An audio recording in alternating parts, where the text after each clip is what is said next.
స్వామి మాధవ తీర్థ అంట.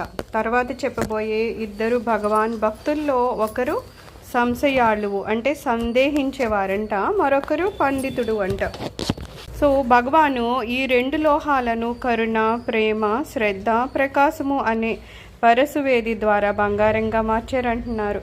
వారిద్దరిని మార్పు నొందించిన విధానాల్లో తేడా ఉండవచ్చును, కానీ అంతిమ ఫలితం మాత్రం ఒకటే అంటున్నారు: ఆధ్యాత్మిక పదంలో నడిపించి ముక్తులను చేయడం. మన భగవాన్ ఏం చేస్తారు, ఎవరు ఎలా ఉన్నా సరే వాళ్ళని ఎలాగోకలాగా మార్చి వాళ్ళని అంతిమంగా ఎక్కడికి తీసుకెళ్తారు, ఆధ్యాత్మిక పదంలో ముందుకెళ్ళి వాళ్ళు ముక్తులు అవ్వడం, మోక్షాన్ని సాధించడం. అలా చేయడానికి ఆ స్వామివారు చేస్తారు. ఒక పరశువేది ఎలా అయితే అది ఇనుమును ముట్టుకున్న దేన్ని ముట్టుకున్న బంగారంగా తయారవుతుందంట, అలాగా మన భగవాన్ దగ్గరికి ఎవరు వెళ్ళినా సరే ఆఖరికి వాళ్ళు మోక్షాన్ని పొందుతారనమాట.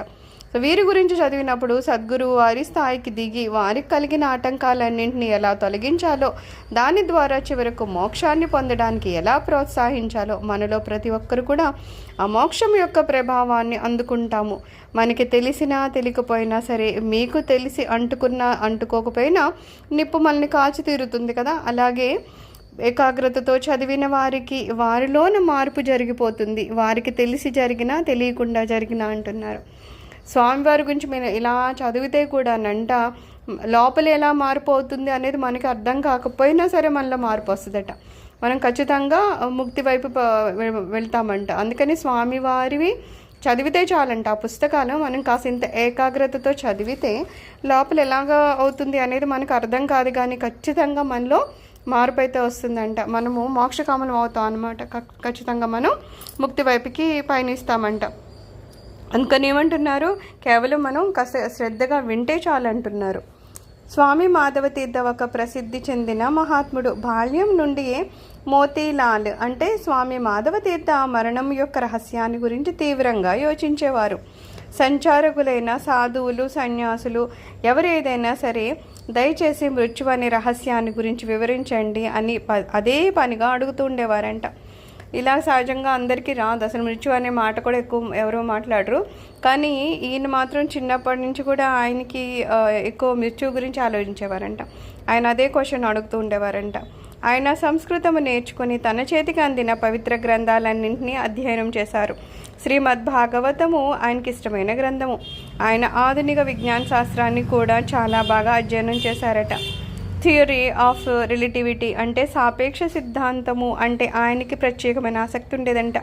ఎందుకంటే వేదాంతానికి ఆదిశంకరాచార్యుల వారి మాయను కూర్చిన వివరణకు సాపేక్ష సిద్ధాంతానికి అనేక పోలికలు ఉన్నట్లు ఆయన కనుగొన్నారంట. ఆయన పాఠశాలల్లోనూ కళాశాలల్లోనూ సాపేక్ష సిద్ధాంతం గురించి, దానికి వేదాంతానికి గల పోలికలను గురించి ఉపన్యసిస్తూ ఉండేవారంట. వక్తగా బాగా పేరు పొందిన ఆయన తన పర్యటనల్లో మహాత్ములను, ఆనందమయి మా వంటి మహనీయులను కలిశారట. 1920 దశాబ్దంలో పాండిచేరికి చెందిన ప్రముఖ మహాత్ములైన శ్రీ అరవిందులతో కలిసి ప్రత్యక్ష పరిచయము ఆయన్ని నిజమైన సత్యాన్వేషణ వైపు మళ్లించిందంట.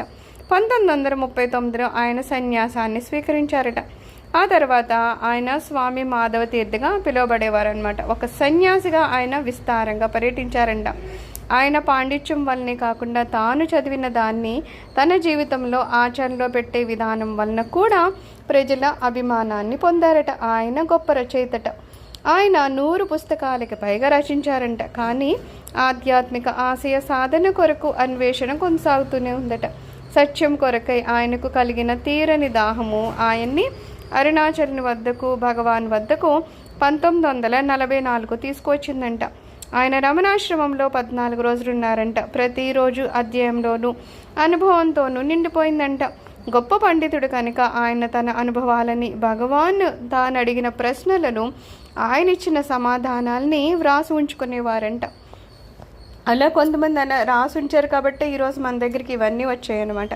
అలాగా ఈయన భగవాన్ ఏవో క్వశ్చన్స్ అడగడము, ఆయన ఏమేమి చెప్పారో అది ఈయన రాసి ఉంచుకుంటూ ఉండేవారంట. మొట్టమొదటి రోజుననే భోజనశాలలో ఆయన భగవాన్కు పరిచయం చేయబడగానే భగవాన్ అనుగ్రహపూర్ణమైన దృక్కును ఆయనపై నిలిపారట.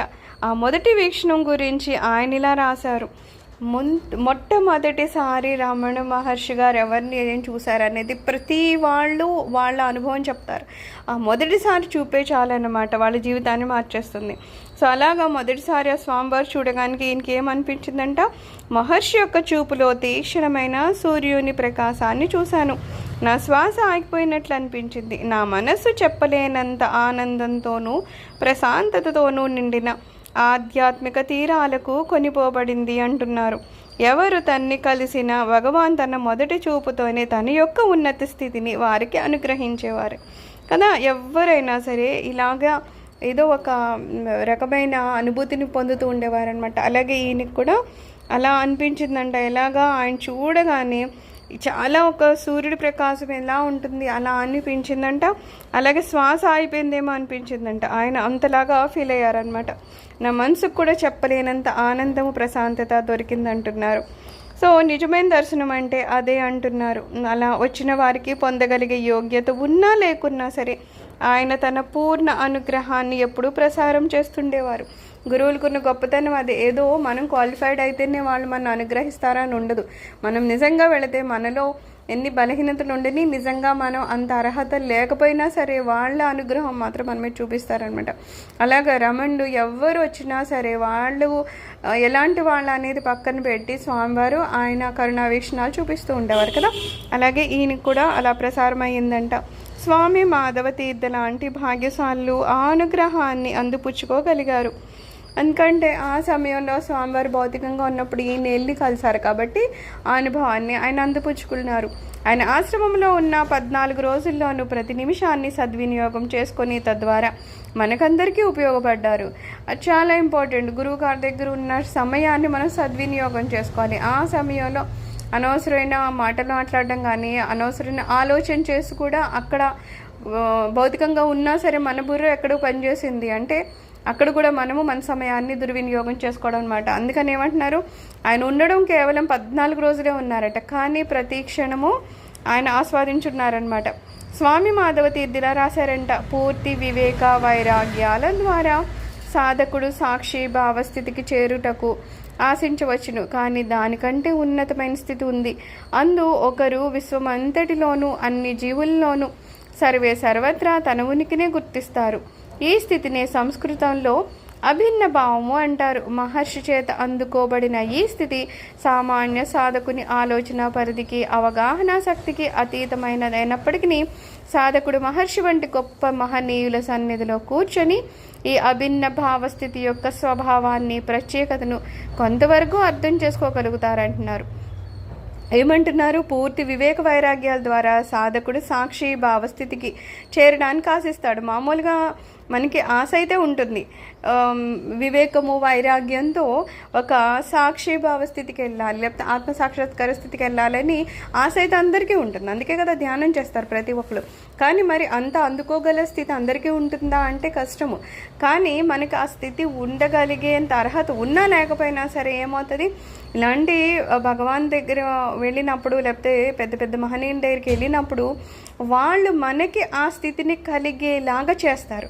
వాళ్ళ అనుగ్రహం మన మీద పడినప్పుడు ఆ స్థితిని మనం అనుభూతిలోకి తెచ్చుకుంటాం అనమాట. మనం అలాగా మనగా మన ప్రయత్నం చేసి తెచ్చుకోలేకపోయినా వాళ్ళ దగ్గరికి వెళ్ళినప్పుడు వాళ్ళ అనుగ్రహం వలన మనం దాన్ని ఆస్వాదిస్తాం అనమాట. అలాగ ఏమంటున్నారు, ఈ అభిన్న భావస్థితి యొక్క స్వభావాన్ని ప్రత్యేకతను కొంతవరకు అర్థం చేసుకోవచ్చును అంటున్నారు. ఇలా భగవాన్ సన్నిధిలో ఉండడం వలన హాల్లో కూర్చున్నప్పుడు నేను ఈ విషయాలను గమనించాను. మహర్షి మంచం మీద కూర్చుని తన చుట్టూ ఏం జరుగుతున్నా సరే తనకు పట్టినట్లు ఉండేవారు. ఉదాహరణకు సందర్శకులు వస్తూనే ఉండేవారు. వారు భగవాన్కి నమస్కరించుకొని హాల్లో కూర్చోవడం కానీ తిరిగి వెళ్ళిపోవడం కానీ చేస్తూ ఉండేవారు. కానీ అందరిలోనూ తన ఉనికిని వారు తనకంటే భిన్నంగా లేరు అనే అభిన్న భావమనే ఆయన కలిగి ఉన్నట్లు నాకు అనిపించింది అంటున్నారు.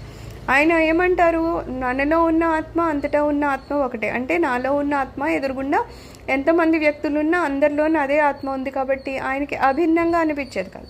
భిన్నంగా అనిపిస్తుంది మనకి, వాళ్ళు వేరు మనం వేరు అనే భిన్నభావం మనలో ఉంటుంది. బట్ ఆ స్వామివారి దగ్గరికి వస్తే ఏమవుతుంది, ఆయనకి అభిన్నంగా ఉంటుంది. ఇప్పుడు మనకి భిన్నంగా అనిపిస్తుంది కాబట్టి వాళ్ళు కొత్త వాళ్ళు అనిపిస్తున్నారు కాబట్టి ఎవరైనా వస్తే మనం చూడడము వాళ్ళని కొత్తగా పరిశీలించడం చేస్తాం. వాళ్ళు నాకు తెలిసిన వాళ్ళు అయ్యి లేకపోతే నేనే వచ్చానంటే ఇంక మళ్ళీ నాకు కొత్తగా ఏముంటుంది అందులో. అందుకని ఆయన ఎవరిని ఏం పరిశీలించేవారు కదా, అందరూ వచ్చేవాళ్ళు, దండం పెట్టుకునేవాళ్ళు, కూర్చునేవాళ్ళు, వెళ్ళేవాళ్ళు, వెళ్ళిపోయేవాళ్ళు. సోమవారం ఏమో అసలు నాకేం పట్టదు అన్నట్టు ఉండేవారంట. ఎందుకలా అంటే ఆయన అభిన్న భావంతో ఉండేవారంట. సో ఈ ఏకత్వ భావన స్థితి వల్లనే ఆయన అందరి అంతరంగాల్లో ఉన్న చైతన్యాన్ని స్పృశించగలిగేవారు. అప్పుడు ఆయన సన్నిధిలో ఉన్నవారు ఆ ఆలోచన పరిధిని అధిగమించి ఆ సర్వవ్యాపి అయిన చైతన్యం ఒక ఉనికిని తమలో అనుభవించగలిగేవారనమాట. అందుకని అక్కడ ఉన్నవాడు కూడా ఒకవేళ వాళ్ళకి ఆ స్థితి లేకపోయినా సరే, ఆత్మసాక్షాత్కార స్థితి, వాళ్ళు అక్కడ ఉండి ఖచ్చితంగా దాన్ని అనుభవిస్తారనమాట. ఎందుకంటే ఆ స్వామి వారి కృప అలా ఉందన్నమాట. ఆయన అంతటా ఉన్నది నేనే అని ఆయన ఎలా అయితే ఫీల్ అవుతున్నారో, అలాగే ఆయన ఎదురుకుండా ఎవరుంటారో వాళ్ళకు కూడా అదే భావం ఆయన వచ్చేటట్టు చేస్తారనమాట. అందుకని ఏమంటున్నారు, ఎవరైతే ఆ ఎదురుగుండా ఉన్నారో కూర్చొని వాళ్ళు కూడా ఆ అనుభూతిని వాళ్ళు పొందుతూ ఉన్నారని చెప్తున్నారనమాట. అప్పుడు ఆయన సన్నిధిలో ఉన్నవారు ఆలోచన పరిధిని అధిగమించి ఆ సర్వవ్యాపి అని చైతన్యం యొక్క ఉనికిని తమలో అనుభవించగలిగేవారు. ఈ విధంగా మహర్షి నుండి చైతన్యం యొక్క శక్తి ప్రసరితమవుతున్నదని గ్రహించిన వాడనే నేను ఆయన సన్నిధిలో కూర్చొని ఆయన అనుగ్రహ ప్రసారాన్ని చక్కగా అందుకోవడానికి నన్ను నేను ఏ విధంగా సిద్ధపరచుకున్నానో ఆయన్ని అడగాలని నిశ్చయించుకున్నాను అంటున్నారు. ఇది ఎలా జరిగింది అనేది ఈయనకి ఒక డౌట్ వచ్చిందనమాట. అప్పుడు ఈయన స్వామివారిని కొన్ని క్వశ్చన్స్ అడుగుతున్నారు. అందులో మొదటిది ఏంటి, మీ సన్నిధిలో కూర్చున్నప్పుడు మీ అనుగ్రహాన్ని అందుకోవడానికి, మీ నుండి ప్రసరితమయ్యే చైతన్య శక్తిని అందుకోవడానికి మేము ఏ విధమైన మానసిక స్థితిని కలిగి ఉండాలి? స్వామి మీ ఎదురుగుండా అంటే మాకు ఈ అనుభూతి కలుగుతుంది అంటే, లేకపోతే కలగాలి అంటే మేము మనసుని ఏ రకంగా సిద్ధపరచుకోవాలని అడుగుతున్నారు. అప్పుడు మహర్షి ఏమన్నారు, మనసును నిశ్చలంగా ఉంచండి, అది చాలు. మిమ్మల్ని మీరు నిశ్చలంగా ఉంచుకోగలిగితే కనుక ఈ హాల్లో కూర్చొని మీరు ఆధ్యాత్మిక సహాయాన్ని అందుకోగలుగుతారు. సాధనలన్నిటి యొక్క ముఖ్యోపదేశము సాధనలను వదిలివేయడమే. మనసు నిశ్చలమైనప్పుడు ఆత్మ యొక్క శక్తి అనుభూతి అవుతుంది. చైతన్యం యొక్క తరంగాలు ఎల్లడలా వ్యాపించుంటాయి.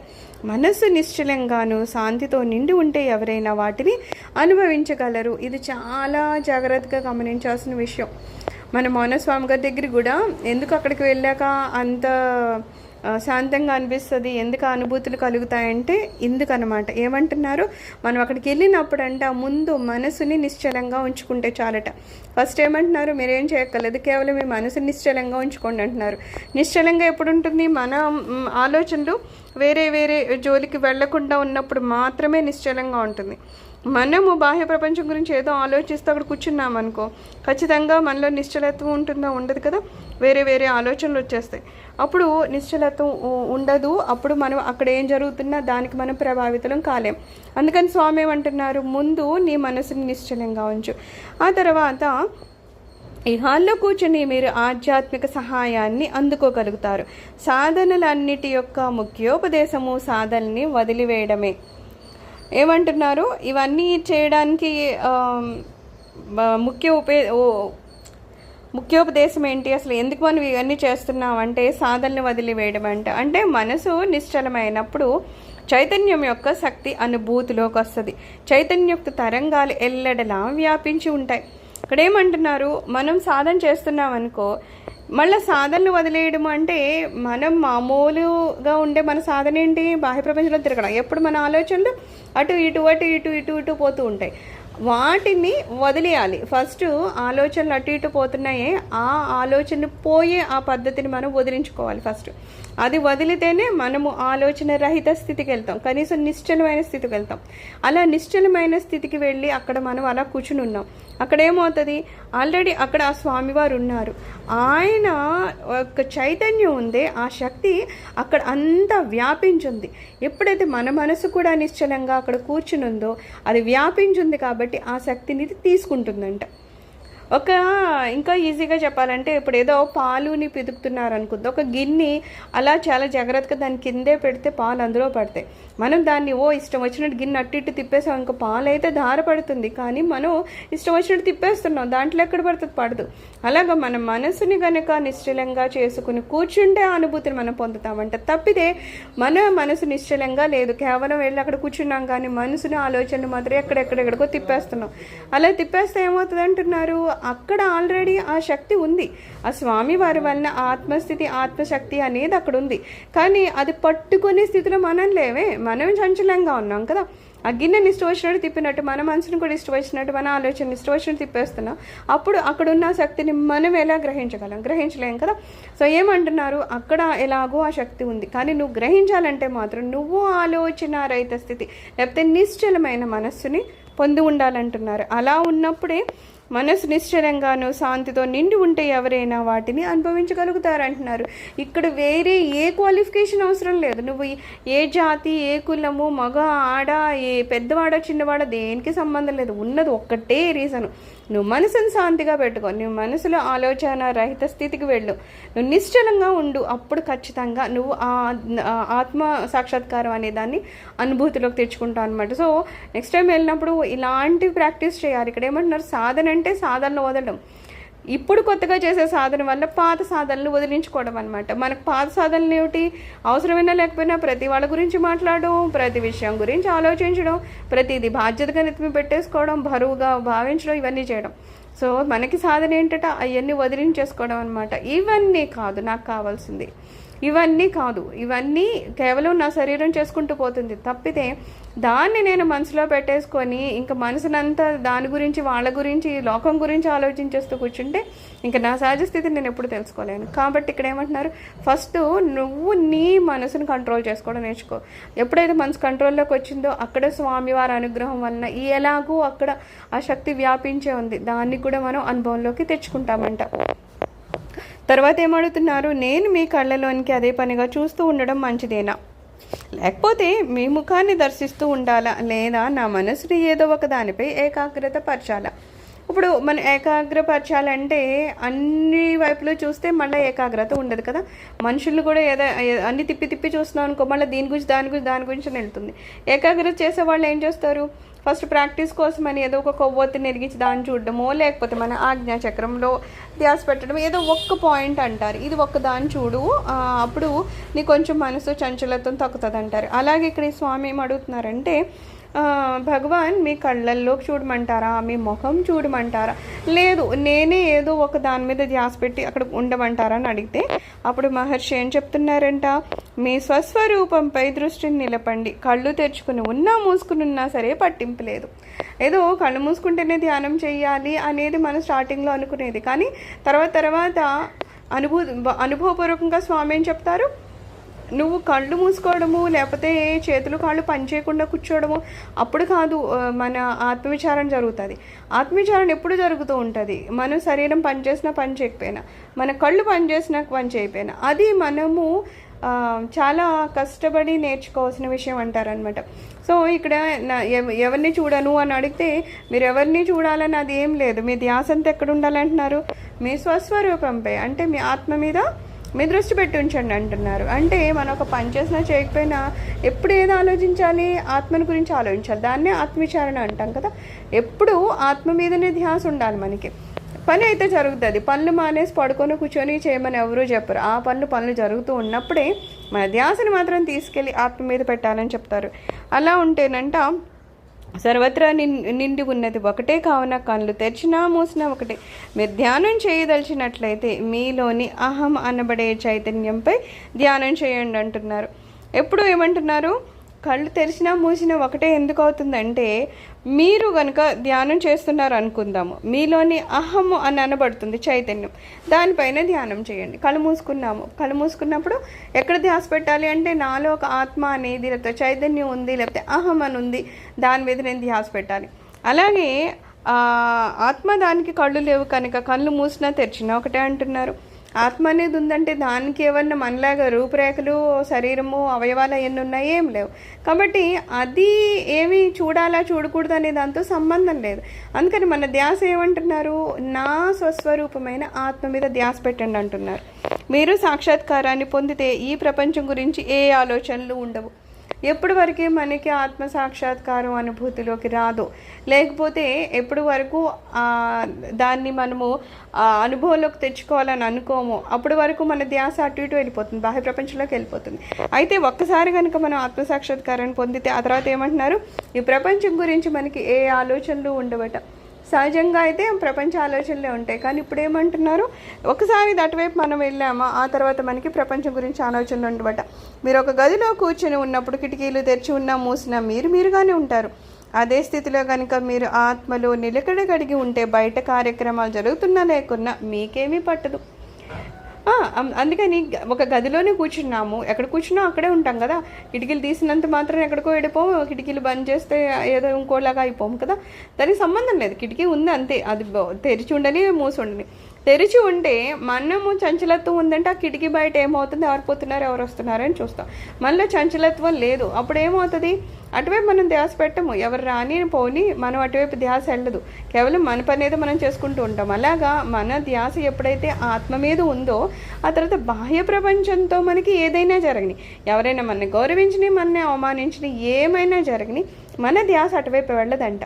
కేవలం మన ధ్యాస దేని మీద ఉంటుంది, ఆత్మ. ఈ ఆత్మని నేను సాక్షాత్కరింపు చేసుకోవాలి, లేకపోతే నా ఆత్మని నేను ఉద్ధరించుకోవాలి, నన్ను నేను ఉద్ధరించుకోవాలి, దీని మీద నాకు కాన్సన్ట్రేషన్ ఉంటుంది, ఏకాగ్రత దీని మీద ఉంటుంది. తప్పితే ప్రపంచపరమైన విషయాలు కానీ ప్రపంచపరమైన విషయాల వలన జరిగే చర్యలకి ప్రతిచర్య చేయాలనుకోవడం కానీ ఇవన్నీ మనకేం జరగవన్నమాట. అందుకని మన దృష్టి అంతా దాని మీదనే ఉంటుందంట. మహర్షి తన అభిన్న భావంతో ఉండడాన్ని, సాధకుడు మరియు సాన్నిధ్యంలో ఉండడాన్ని నేను రేడియో ట్రాన్స్మిటర్తోనూ ఆయన సన్నిధిలో కూర్చుని ఉన్న సాధకుని రేడియో రిసీవర్తోనూ పోల్చడానికి సాహసిస్తున్నానంటున్నారు. అయితే ఇక్కడ ఏమంటున్నారు, రేడియో తరంగాలు ప్రసారం చేసే యంత్రం ఒకటి ఉంటుందట, అలాగే రేడియో తరంగాల్ని అందుకునే యంత్రం ఒకటి ఉంటుందంట. ఇక్కడ ఏమంటున్నారు, ఈయనకి అభిన్న భావం ఉంది కదా, ఆయన నేను వేరు అక్కడికి వచ్చిన మనుషులు వేరు అనే భావం ఆయనకి లేదు, అభిన్నంగా ఉంటారు, భిన్నత్వం అనేది లేదు ఆయనకి. సో ఇలా ఉన్నప్పుడు అంట సాధకుడు ఆయన సాన్నిధ్యంలో ఉన్నప్పుడు ఎవరైనా సాధకులు వెళ్ళి స్వామి దగ్గర కూర్చున్నారనుకో, అప్పుడు ఆయన్ని ఏమంటామంట, ఎలా అయితే ఇందాక చెప్పినట్టు రేడియో తరంగాలు ప్రసారం చేస్తుంది కదా. ఇప్పుడు మనం ఏదో ఇక్కడ రేడియో పెట్టుకుని విన్నామనుకో, ఇక్కడ వింటున్నాం మనం, అక్కడ ప్రసారం అయ్యేది వేరే ఎక్కడి నుంచో ఏదో హైదరాబాద్ నుంచి వస్తుంది అనుకున్నాం, అక్కడ స్టార్ట్ అయింది. సో ఇక్కడ ఏమంటున్నారు, ఆ స్వామివారేమో రేడియో తరంగాలు ప్రసారం చేసే యంత్రం అనుకుందాం. ఆ తర్వాత ఏమంటున్నారు, అక్కడ కూర్చున్న సాధకుడు ఎవరైతే ఉంటాడో వాళ్ళేమో రిసీవ్ చేసుకునే వాళ్ళు అన్నమాట. ఇక్కడి నుంచి మనం వింటున్నాము, అక్కడి నుంచి ఆ రేడియో తరంగాలను పంపిస్తున్నారు. అలాగే ఇక్కడ స్వామివారు ఆ తరంగాల్ని ఆ శక్తిని పంపిస్తున్నారు, మనం అక్కడ కూర్చొని ఆ స్వామివారి దగ్గర ఆ అనుభూతిని చెందుతున్నాం అంటే వాటిని మనం రిసీవ్ చేసుకుంటున్నాం అనమాట, వాటిని మనం ఆ శక్తిని అనుభూతిలోకి తెచ్చుకుంటున్నాం అనమాట. అలాగ నేను కంపేర్ చేసి చెప్తానంటున్నారు. మహర్షి యొక్క ఆధ్యాత్మిక శక్తి సూర్యకాంతి వలె ఎడతెగకుండా ప్రసరింపబడుతుంది. ఏదో సూర్యుడి కాంతి ఏమన్నా మనం వాడేస్తే తగ్గిపోతుందా, ఏమీ తగ్గదు కదా, దానికి సంబంధమే లేదు. మనం ఎంతమంది ఏం చేస్తున్నాం అనేది ఆ కాంతికి సంబంధం లేదు. అలాగా ఏదో ఇంతమంది సాధకులు వెళ్ళిపోయారు కాబట్టి ఆయన శక్తి తగ్గుతుందా అంటే దానికి సంబంధమే లేదు. ఆయన పెద్ద సూర్యకాంతి లాంటి వారంట, ఆయనకి ఎంతో శక్తి ఉంది. ఎంతమంది వెళ్ళి దర్శనం చేసుకొని, ఎంతమంది ఒకవేళ పూర్తి ప్రభావితమయ్యి పూర్తిగా వాటిని పొందినా సరే, అనుభూతుల్ని పొందినా సరే స్వామివారికి వచ్చే నష్టమేం లేదనమాట. అలాగా అంటున్నారు, ఎంతమంది వెళ్ళినా ఏం చేసినా సరే స్వామివారు మాత్రం అంత పూర్తి కాంతిని శక్తిని పొంది ఉంటారట ఆయనకి సంబంధించిన వరకు. కానీ మాయతో ఇంకనూ కప్పబడిన సాధకుడు ఆసక్తి ప్రసారాన్ని అందుకునే యోగ్యత సంపాదించుకునే వరకు ఆ మహర్షి యొక్క ఎంతో మేలు కలిగించే ఆధ్యాత్మిక శక్తి ప్రసారం వలన కనపడే ఫలితం ఏమీ కనిపించదు. ఇక్కడ ప్రాబ్లం ఎక్కడ వస్తుంది, స్వామి అయితే ఇస్తున్నారు ఏదో అన్నట్టు, ఇప్పుడు రేడియో ఇందాక చెప్పినట్టు వాళ్ళు అక్కడి నుంచి ప్రసారం పంపిస్తున్నారు, కానీ మనం ఇక్కడ ట్యూన్ చేయలేదు అనుకుందాం, మనం రేడియో ఆన్ చేయలేదు, పోనీ రేడియో ఆన్ చేసినా అది ట్యూన్ చేయాలి, కరెక్ట్గా ఎక్కడ దగ్గర పెట్టాలి అక్కడ పెట్టాలి, పెట్టినప్పుడే మనకు ఆ వాయిస్ వినపడుతుంది, లేకపోతే అది వినిపించదు. అలాగా స్వామివారు అయితే ప్రసారం చేస్తున్నారు, మరి మనం తీసుకోగలుగుతున్నామంటే యువతన ఆ సాధకుడికి అంత శక్తి లేకపోతే, అతను తీసుకోగలిగేంత స్థితిలో లేకపోతే ఏమవుతుంది, అతడి పాపం ఆ ఫలితాన్ని అనుభవించలేకపోతున్నారనమాట. ఆ శక్తిని అందుకోవడానికి సాధకుని సంసిద్ధతని అనుగ్రహం యొక్క చర్య అంటారు. అంటే అనుగ్రహం వల్లనే సాధకుల్లో సంసిద్ధత ఏర్పడుతుందని భావము. మరి ఇక్కడ లేదు కదండి ఎలాగా అంటే అప్పుడు ఏమంటున్నారు, అప్పుడు స్వామివారు అనుగ్రహిస్తారట. మనకి ఉన్న ఏకాగ్రతను, మనకి ఉన్న భగవంతుని మీద లేకపోతే భగవాన్ మీద ఉన్న ప్రేమ అవని లేకపోతే భక్తి అవని దాన్ని చూసి ఆ స్వామివారు మన యొక్క ఏకాగ్రతను చూసి ఆయన మనకి అనుగ్రహిస్తారంట. ఆయన అనుగ్రహించినప్పుడు ఒకవేళ మనకి రిసీవ్ చేసుకునేంత క్వాలిఫికేషన్స్ లేకపోయినా సరే మనం దాన్ని రిసీవ్ చేసుకొని ఆఖరికి మనం దాన్ని అనుభవిస్తాం అనమాట, ఆత్మసాక్షాత్కారాన్ని. అందుకని ఏమంటున్నారు, మనకు అది లేకపోయినా సరే స్వామివారే మనకి వచ్చేటట్టు చేస్తారనమాట ఆయన అనుగ్రహం వలన అని. స్వామి మాధవ తీర్థ ఇలా అంటున్నారు, జ్ఞానము, జ్ఞేయము, జ్ఞాత అంటే తెలుసుకునేవాడు, తెలుసుకోవడము, తెలుసుకునబడేది అనే విషయాలన్నీ కూడా సహజంగానే ఈ జగత్తు సత్యము అనే అభిప్రాయంతో ముడిపడి ఉంటుంది. ఇప్పుడు ఈ జగత్ సత్యం అని ఎందుకు అనుకుంటున్నాం అంటే ప్రపంచంలో 3 రకాలు ఉన్నాయి. ఇప్పుడు నేను చూస్తున్నాను, ఆ చూపు అనేది మధ్యలో ఒకటి ఉంది, ఆ ఎదురుగుండా ఏదో ఒక పదార్థం ఉంది. ఈ 3 ఉన్నాయి కాబట్టి మనం ప్రపంచము నిజము అంటున్నాం కదా. ఆ ప్రపంచ నిజము జగత్ సత్యము అనేటప్పుడు ఏమంటున్నారు, ఒక 3 విషయాలు ఖచ్చితంగా జరుగుతూ ఉంటాయంట. ఈ విషయంపై భగవాన్ అభిప్రాయాన్ని వెల్లడించే ముందు ఇది ఎంతో కాలంగా నేను మిక్కిలి ఆసక్తి కొని ఉన్న విషయమని, అందువల్లనే నేను ఇచ్చటకు రాకపూర్వమే నేను మాయా అనే పేరు గల చిన్న పుస్తకాన్ని రాశాను.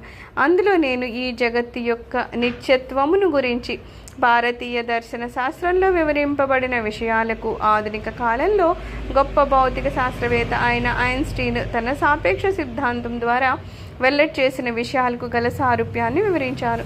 నేను ఆ పుస్తకం యొక్క కాపీని మహర్షికి పంపి ఉన్నాను.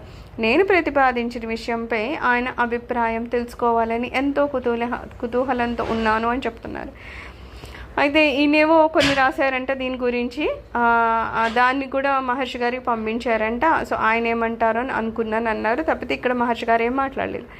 తర్వాత నెక్స్ట్ ఇంకో క్వశ్చన్ అడుగుతున్నారు, ఏమని, ప్రొఫెసర్ ఐన్స్టీన్ ఈ మధ్య కాలంలో గణిత శాస్త్ర విజ్ఞానము ద్వారా కాలము, దూరము, వస్తువులు, ఆకారం లేదా రూపము, భారము, వేగము మొదలైనవన్నీ సాపేక్షమైన విలువలు కలిగినవని, స్థిరమైనవని, విలువలు కలిగి ఉన్నవే కావని, అన్నీ ద్రష్ట అంటే చూసువాడి యొక్క స్థితిపై ఆధారపడిన విలువలు కలిగి ఉండటమే అని వెల్లడించారట. మాయా అనే పేరు గల చిన్న పుస్తకాన్ని ఈ విషయంపై వ్రాసిన దాన్ని మీకు పంపించాను అని ఆయన క్వశ్చన్ అడుగుతుంటే మహర్షి గారు, అవును మీరు చెప్పేది నిజమే, నాకు అది బాగుంది, దాన్ని పూర్తిగా చదివాను. ద్రష్టను అంటే చూసేవాడిని సరిదిద్దడం ద్వారా సర్వాన్ని సరిదిద్దవచ్చును. ఆ పుస్తకంలో చూసేవారు పెక్కురున్నట్లు రాశారు. నిజానికి ద్రష్ట ఒక్కరే ఒక్కరు, అనేకులు అనేది చూసేవాడి ఊహల్లోనే ఉంటారు, వాస్తవంలో కాదంటున్నారు. ఈ జవాబులోనూ తర్వాత మహర్షి ఇచ్చిన జవాబుల్లోనూ మహర్షి అనుగ్రహపూర్వకంగా నేను ఈ విషయాన్ని గురించి ఆ పుస్తకంలో జరిపిన చర్చలో జరిగిన ఒక పొరపాటును ఎత్తి చూపారు. నేను నా వాదాలన్నింటినీ ఒక తప్పు నమ్మకం లేదా ఊహపై ఆధారపడి చేశాను. ఆయన చాలాసేపు వివరణ ఇచ్చి సరైన దృక్కోణాన్ని విశదపరిచారు.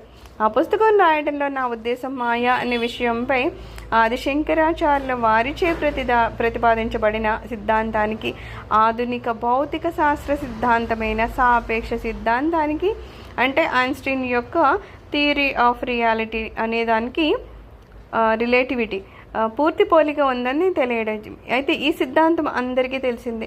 ఐన్స్టీన్ థియరీ ఆఫ్ రిలేటివిటీ ప్రకారము కాలము, దూరం అనేవి కేవలము సాపేక్షమైనవి. వాటి విలువలు పూర్తిగా చూసేవాడి యొక్క చూడబడే వాటి అంటే వస్తువు లేదా విషయం యొక్క పరిస్థితులపై ఆధారపడి ఉంటుంది.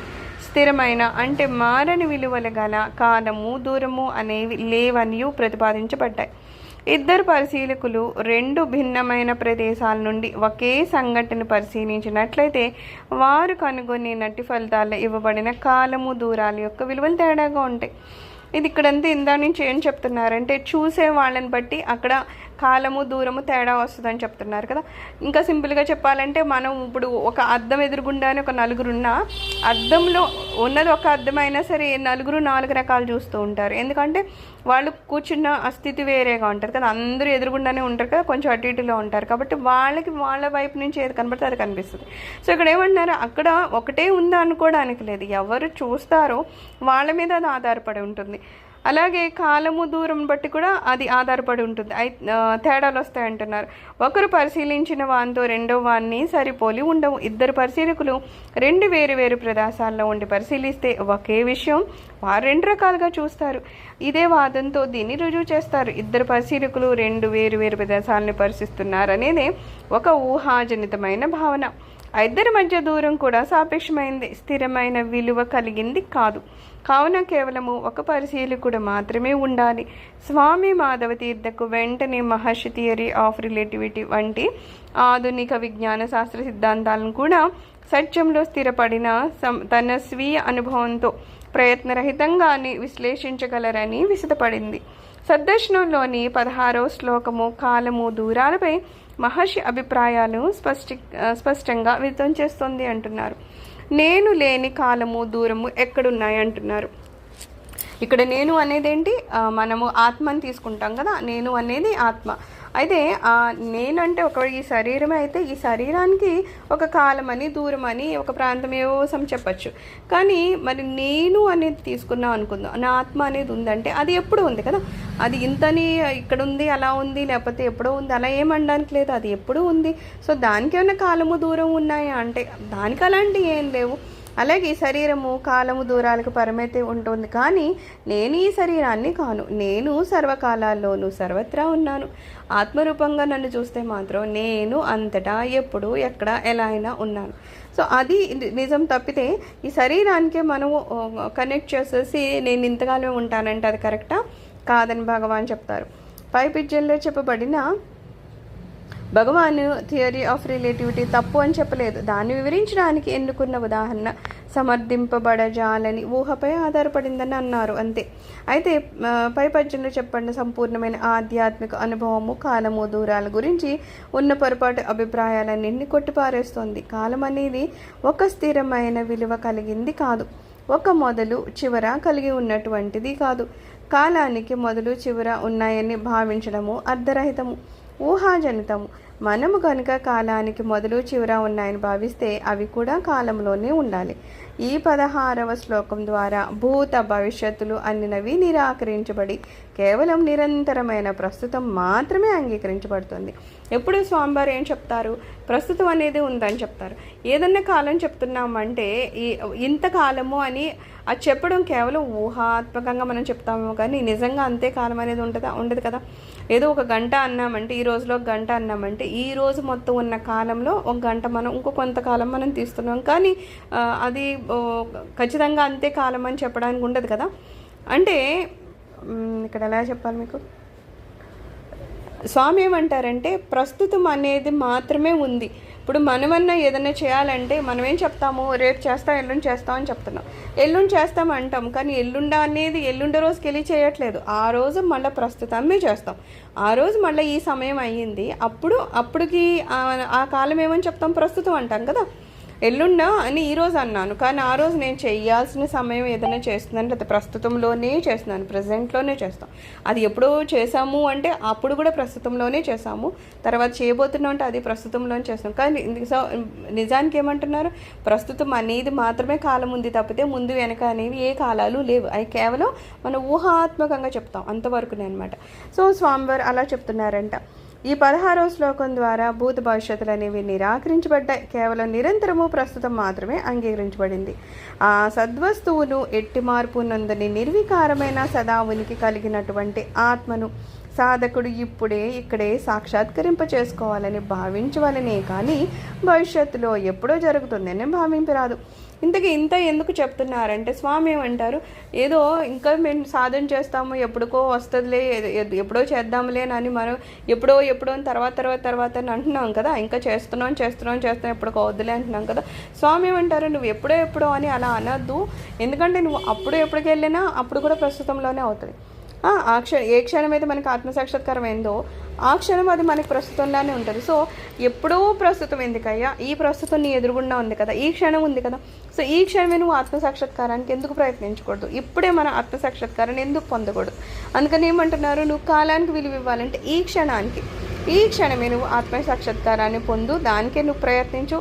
అలాగే నువ్వు నీ ఆలోచనలు ఉంచుకోవాలి. తప్పితే ఎప్పుడో జరుగుతుందిలే, ఇంకా ఇంకా చేస్తే ఎప్పటికీ వెళ్తాంలే అనేవి ఉండకూడదు అనమాట. అందుకని స్వామివారు ఈ రకంగా చెప్పారంట. స్వామి మాధవ తీర్థ ప్రశ్నలన్నీ ఆయన వేదాంత ప్రజ్ఞానంపై ఆధారపడి ఉండేవంటున్నారు. మనకు ముందే చెప్పారు కదా, స్వామి మాధవ తీర్థ వేదాంత బాగా తెలిసిన ఆయన అనమాట. అందుకని ఆయన క్వశ్చన్స్ కూడా ఇలాగే ఉండేవంట. సర్వం శ్రీ రమణ చరణారవిందార్పణమస్తు. లోక సమస్త సుఖినో భవంతు.